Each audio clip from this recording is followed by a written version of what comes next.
తోపుదిర్తి రాజశేఖర రెడ్డి అన్న మీద ఒక పొలిటికల్లీ మోటివేటెడ్ ఒక కక్ష సాధింపు చర్యలో భాగంగా ఆయన్ని ఈ కేసులో ఇరికిచ్చే కార్యక్రమం చేస్తున్నారు. వాళ్ళు సబ్మిట్ చేసిన రిమాండ్ రిపోర్ట్ లోనే రైల్వే పోలీసుల యొక్క ఇన్వెస్టిగేషన్ లో అది సూసైడ్ అని తేలింది క్లియర్ కట్ గా. ఒకసారి రైల్వే పోలీసులు ఒక ఇన్వెస్టిగేషన్ చేసిన తర్వాత మళ్ళీ అదర్ ప్రొసీడింగ్స్ కోసం లోకల్ ఎస్హెచ్ఓకి అప్పగిస్తారు ఆ కేసు. లోకల్ వాళ్ళు మళ్ళీ ఫర్దర్ ఇన్వెస్టిగేషన్ చేసేకి ఏముండదు, మొత్తం అంతా అక్కడే అయిపోచేస్తారు. వాట్స్ మోటివ్ రైల్వే పోలీస్ వీళ్ళు మళ్ళీ సెకండ్ టైం ఒక ఇన్వెస్టిగేషన్ చేసి ఈయన్ను ఇరికించే ఒక కార్యక్రమం చేసినారు. అక్కడే వాళ్ళు సబ్మిట్ చేసిన రిమాండ్ రిపోర్ట్ లోనే రెండు ఆప్షన్లు చూపిస్తున్నారు. ఒకటి జయసింహారెడ్డి అనే ద్వారా జరిగినది ఒక ఆప్షన్ గా, జైపాల్ రెడ్డి అనే అతనిది ఒక ఆప్షన్ గా చూపిస్తున్నారు.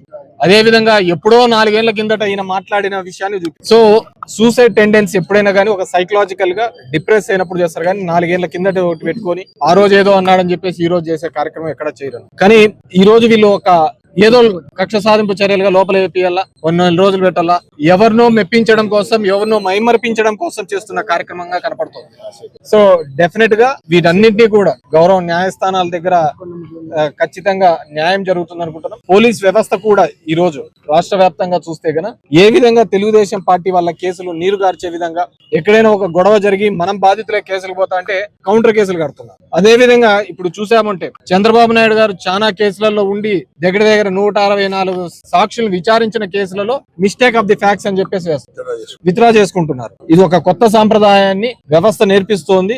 ఆ సాంప్రదాయం ఎటుపోతుందో ఏమైతుందో కూడా ఆంధ్రప్రదేశ్ లోని ప్రజలు ఆలోచించుకోవాల్సిన అవసరం. ఎప్పుడో 2 సంవత్సరాల కిందట, 1.5 సంవత్సరం కిందట సూసైడ్ చేసుకుంటే ఇప్పుడు ఛాలెంజ్ చూపించడం ఏంటంటది, ఇప్పుడు కేసులో పెట్టడం ఏంటంటది. సో పోలీస్ అన్ని సంవత్సరాలు ఎందుకు ఇన్వెస్టిగేషన్ కి డిలే అవుతోంది?